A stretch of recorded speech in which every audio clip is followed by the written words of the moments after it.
Hey guys, it's Tamara. Thank you so much for coming back to my channel. Welcome. Today we're going to wrap up the week by talking about the narcissistic and psychopathic and sociopathic individual. I want to point out a couple more ways that you can manage them and deal with them in a healthy fashion to kind of build a barrier so that you don't become fatigued and overwhelmed and exhausted and abused by them, because it is very easy to become their punching bag. Oftentimes, narcissists, psychopaths, and sociopaths, they look for people that they can manipulate. They look for people that they can harm. They also look for people who will get sucked in to their game. You can almost guarantee that you're not the first person that they have gotten over on. So for the most part, you are a part of their experiment, and they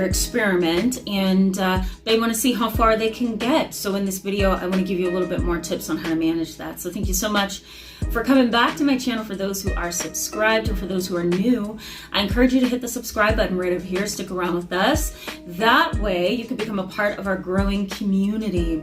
The benefits for you in today's video is that I'm going to point out a couple more ways to manage and deal with the individual that is narcissistic, psychopathic, and sociopathic and tends to manipulate. So when you're dealing with an individual who has a pathology of character, that's what I call it, a pathology of character, a personality disorder, you really do need to figure out, well, what kind of individual am I dealing with here? Am I dealing with an individual who has the ability to transform and change and develop empathy? Or am I dealing with the individual at another part of the spectrum, at the far right of the spectrum, that really could care less, doesn't care a thing about me? So when you find out or you figure out what kind of individual you're dealing with, then I think that's when you need to execute a plan on how to deal with them. And so I want you, let's see here, I'm going to actually write this out for you because I want you to be able to see it. And I like to discuss sociopathy and psychopathy as being a part of a spectrum. Okay, so let me grab a marker here, guys. And the way that I want you to see this is on a spectrum. You don't want to see a sociopath, a psychopath, a narcissist as being in a category of just you're a sociopath. You want to be able to see it on a spectrum, because most human behavior is dimensional, right? It kind of flows along a certain dimension of mild, moderate, and severe. So when you're dealing with a psychopath, if I can spell, I want you to kind of see individuals on a spectrum. And I want you to kind of see it like this, okay? So we have mild, we have moderate, and then we have severe. And I want you to be able to look at the spectrum and say, okay, now where does an individual belong on this spectrum? And is the individual that I'm dealing with on the far left, which is mild, or are they on the far right, which is high?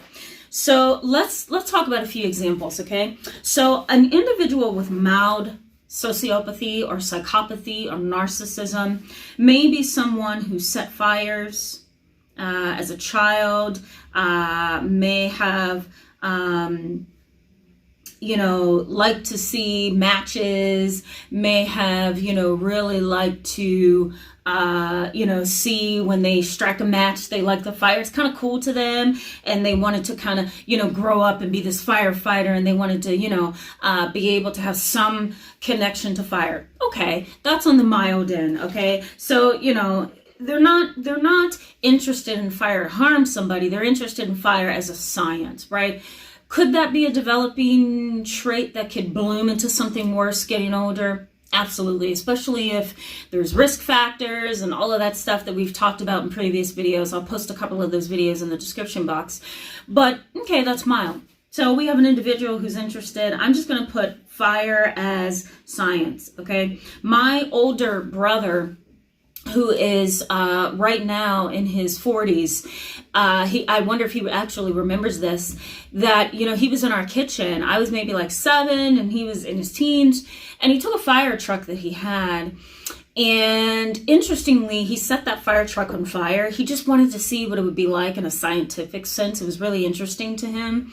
And, he wanted to, see if he could do some really cool things to that truck so that he can create a video. He had a video camera. So he wanted to see if he could create like a little commercial or a little video, demonstration video. That's cool. And so some kids do that, and they're interested in fire. They're interested in chemicals. They want to see how things operate and how things are. Fine. That's workable. But let's talk about the moderate. Let's talk about the moderate sociopath and psychopath. That's the individual who has gotten in trouble with the law, right? They set fires because they want to hurt people.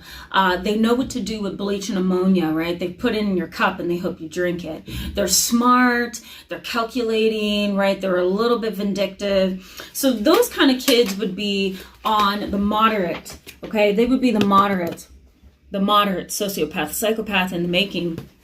Now, if you want to talk about high behavior, let's talk about Ted Bundy. Let's talk about Charles Manson. Okay, so this is the spectrum that I want you to think on. Okay, if that makes any sense. Aside from the spectrum, okay, I want to give you some tips on how to manage people who exhibit the behaviors that we've talked about and that I've talked about up here in this video. So let's go ahead and do that. So the first thing that you can do to protect yourself and to manage individuals who have sociopathic and psychopathic behaviors is to don't feel obligated to respond. A lot of sociopaths and psychopaths feel that, they're in control. They're kind of arrogant. They're in denial. Their head is always in the sand. The world is always against them. You're the enemy. They're the angel with a halo. They've done nothing wrong. You're the one who has created the problem. If you get an individual like this, and if you have empathy, naturally you're going to feel like you've done something wrong. Naturally you're going to feel like maybe you need to change your approach with them, or maybe you need to change your language with them, or maybe you shouldn't have said so-and-so, or maybe you shouldn't have sent that text, or maybe you shouldn't have, right? You're going to go, it's going to be a cycle in your head. Well, maybe I shouldn't have, right?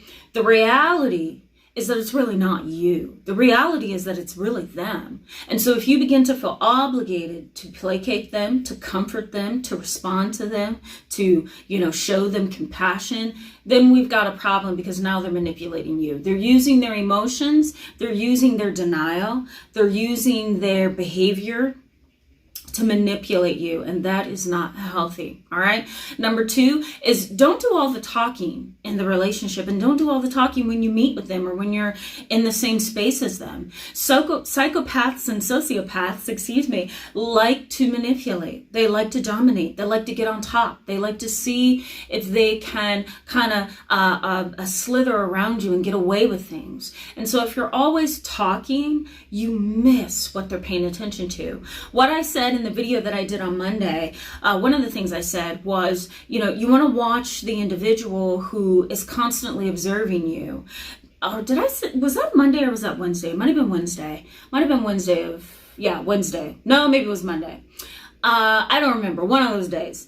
It's been a long week. But one of the things that you don't want to do is allow them to listen and be quiet and observe a lot. Because if you do that, then they're kind of picking and choosing your weaknesses, right? And they're listening to you, and they're learning how you think, and they're learning how you behave, right?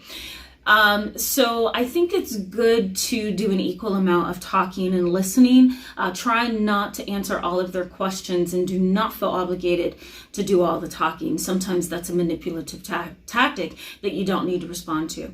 All right. The third thing is set the boundary and don't waver. When you set a boundary with them, whether that's don't call me at this time of day, you're not going to email me 1,000 pages, I'm not going to respond to that.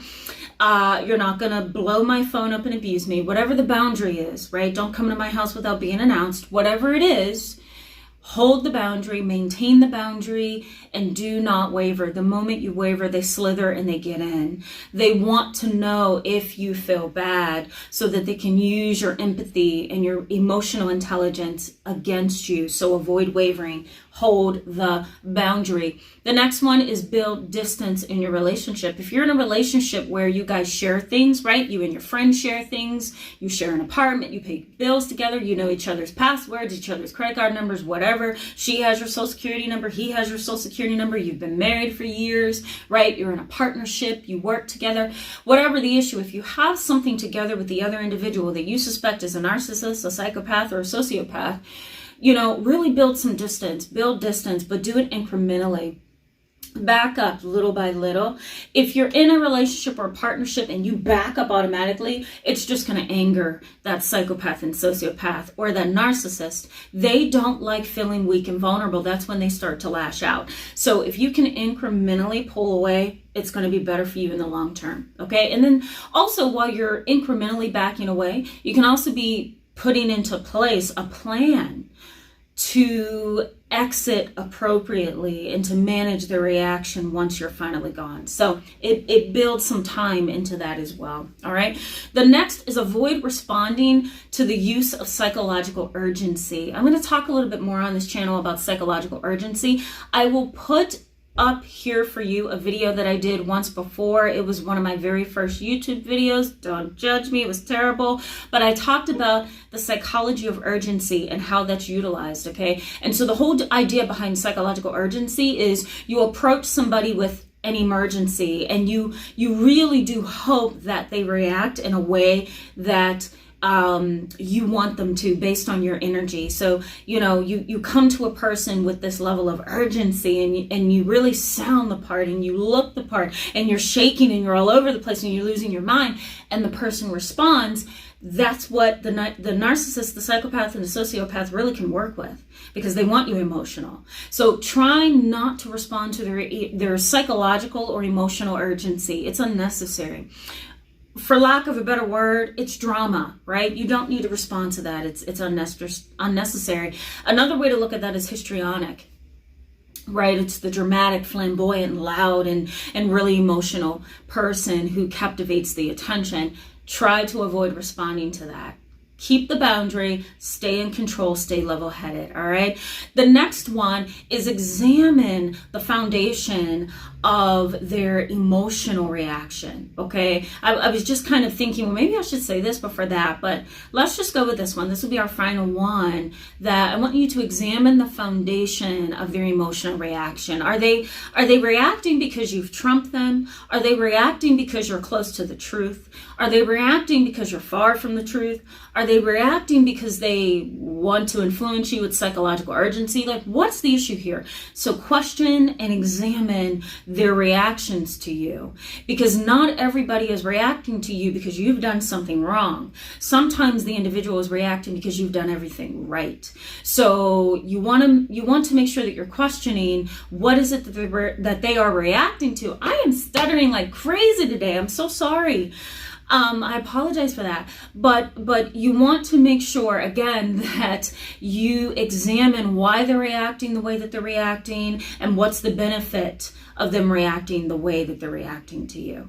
All right, so thank you so much, guys, for being with me in this video today. I encourage you to give it a thumbs up if it is helpful, and go ahead and share this video with somebody that it may be helpful to, and share this video with someone that may find it useful in their own lives. We're going to come back next week and we're going to start, what are we in now? We are September, guys. I cannot keep up. Oh my god.